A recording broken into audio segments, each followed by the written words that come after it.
बहुत समय पहले की बात है। माधवपुर नामक गांव में एक गरीब किसान अपनी बूढ़ी अम्मा के साथ रहा करता था।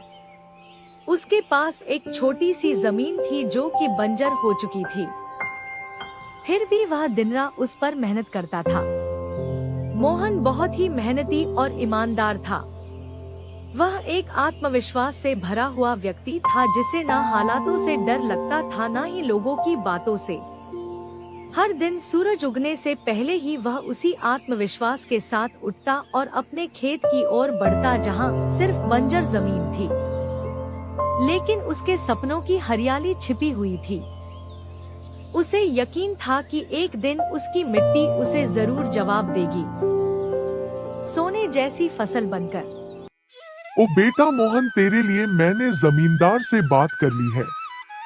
वो तुझे अपने पास काम पर रख लेंगे। तू भी जाकर उनसे एक बार बात कर ले बेटा। अब हमारे बस की बात नहीं रही।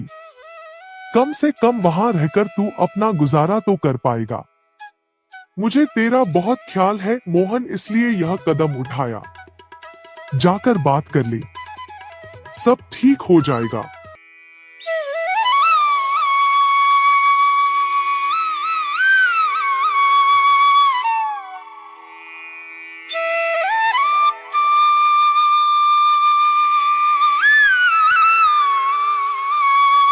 अम्मा, तुमने क्यों बात की वहाँ? मैं नहीं जाऊंगा। हमारा खुद का खेत है तो मैं दूसरों के पास क्यों काम करने जाऊं? मैं गरीब सही मगर खुददार हूँ। मैं अपनी मिट्टी में पला हूँ, उसी में पसीना बहाऊंगा। चाहे जितनी भी मुश्किल हो अम्मा, मैं अपनी ही जमीन पर मेहनत करूंगा। किसी और की नौकरी नहीं करूंगा।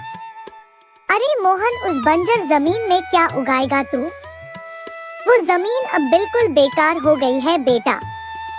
ना उसमें नमी बची है ना जान। तू अपनी जिंदगी यूं ही जाया कर देगा। उस जमीन को संवारते संवारते मैं जानती हूँ तेरा हौसला बड़ा है, पर बेटा हौसले से पेट नहीं भरता।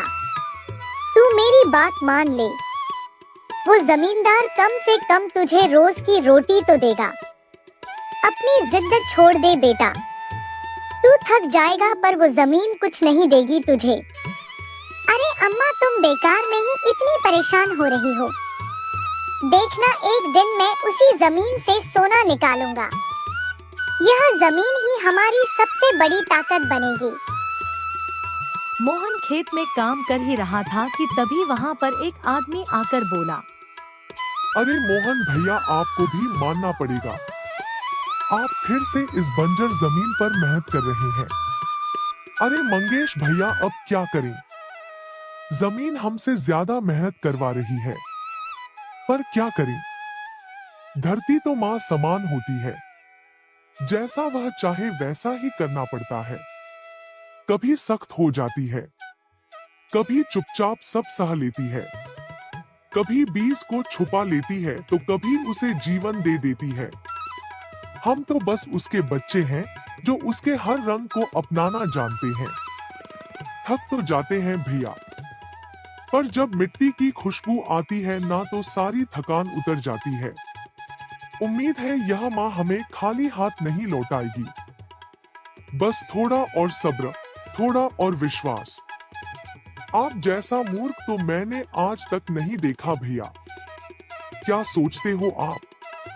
दुनिया कहां से कहां पहुंच गई और आप अब भी उसी बंजर जमीन से उम्मीद लगाए बैठे हैं। मोहन के पास उस आदमी की बातों का कोई जवाब नहीं था। वह वहां से अपने घर चला जाता है। जब दोपहर को मोहन थक हार कर घर पहुंचता है तो देखता है कि माँ बुझे हुए चूल्हे के पास चुपचाप बैठी है। क्या हुआ अम्मा?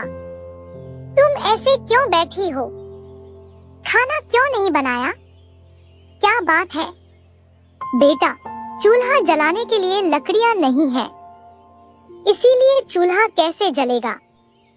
बस इतनी सी बात है अम्मा। मैं अभी जाकर ले आता हूँ लकड़ियाँ। मोहन लकड़ियाँ लाने जंगल चला